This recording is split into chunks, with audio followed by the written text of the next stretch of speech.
guys, what's up? Welcome back to another video. This video is gonna be a little bit different.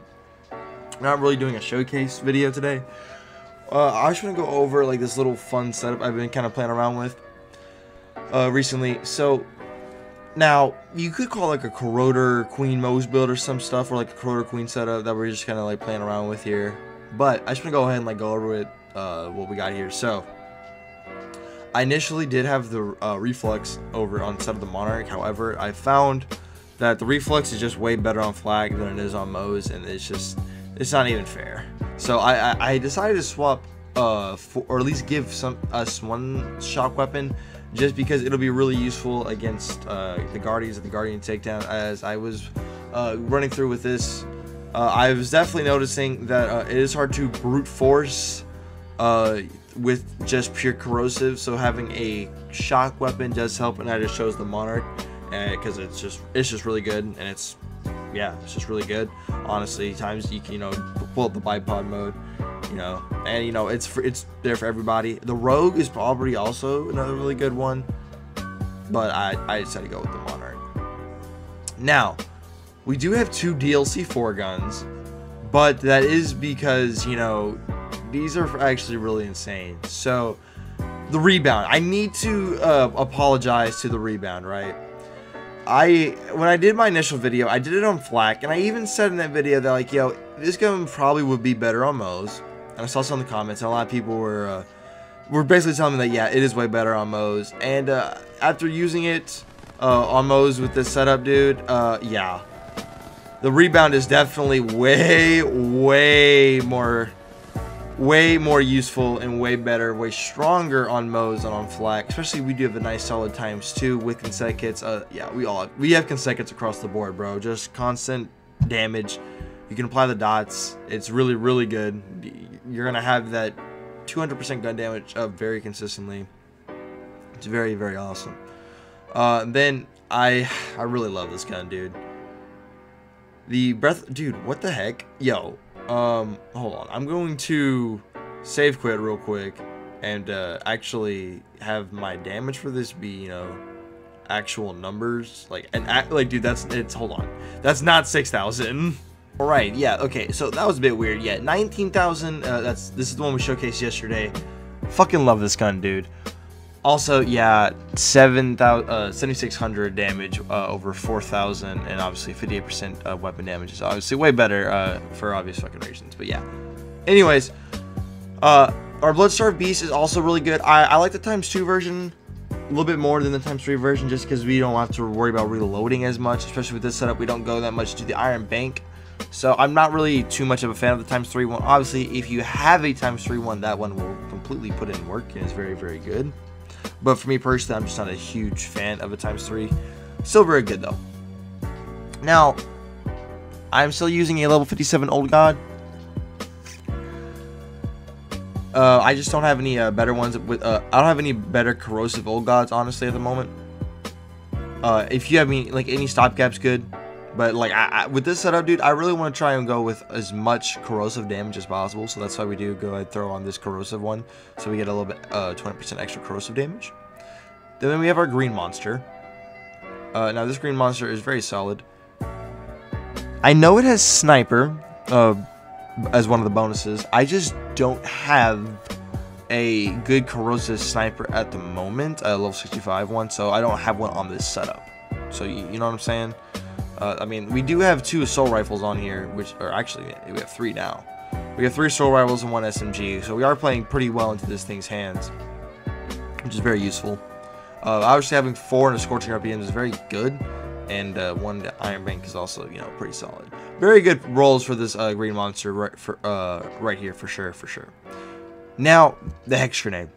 So, I use this one because it doesn't kill me as much as the CMTs do. Now, don't get me wrong.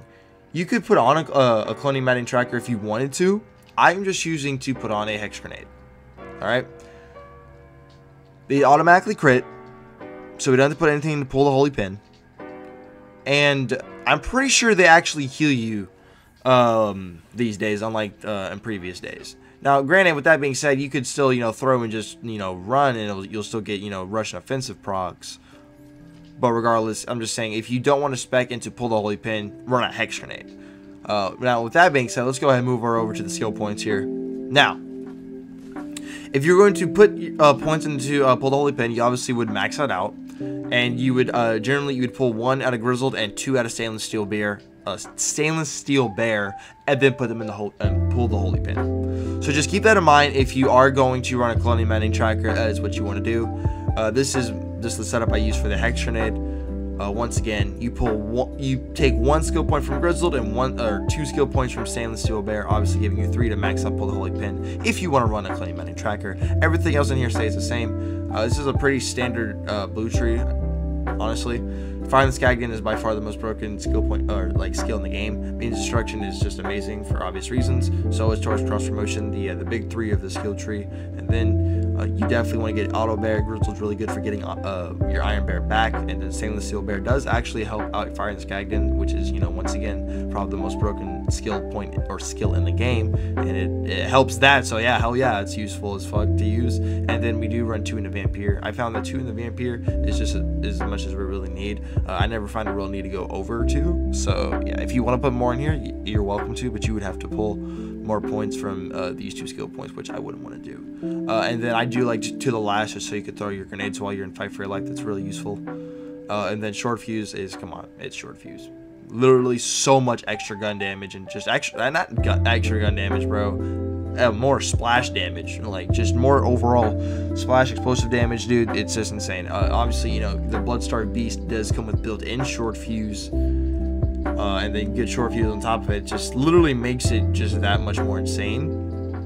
Obviously, all these guns being consecutive hits is gonna make the Pearl even like crazier with this setup. And like, look at this, dude. Look how like insane this is. This is, you know, non-scaled, and you know, ×2. It's got the alien barrel, so we got a fat mag size already, which is just really good. And then we also have, you know, the 62% mag size from our Pearl, which is obviously very, very good. Let's go ahead and look over at our Bombus mag tree. It's pretty self-explanatory. Stoke the lead or cloud of lead is always good. Soak the embers is obviously really, really good. Just more incinerate damage. Yes, yes, yes. Redistribution, duh. Scrappy, I just love this extra gun damage while moving. Nice handling and weapon swap speed. That just makes for cycling weapons real easy. Also, that makes for resetting your rebound a little bit better. Just for the handling speed, honestly, which is very good.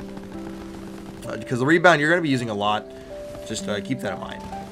Let's go ahead and get back into it. And then obviously you max out Scorching RPMs. You want to get as much into here as you can. That crit damage is very insane. So is Iron Bear damage really good. Fire rate's also really solid, but it'd probably be worst out of the 3 pricks here. But obviously they're all really good.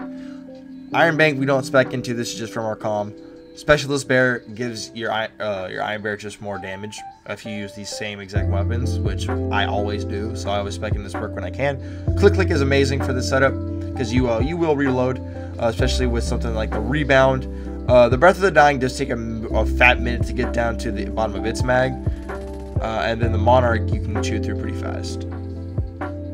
And then some for the road, it's pretty solid.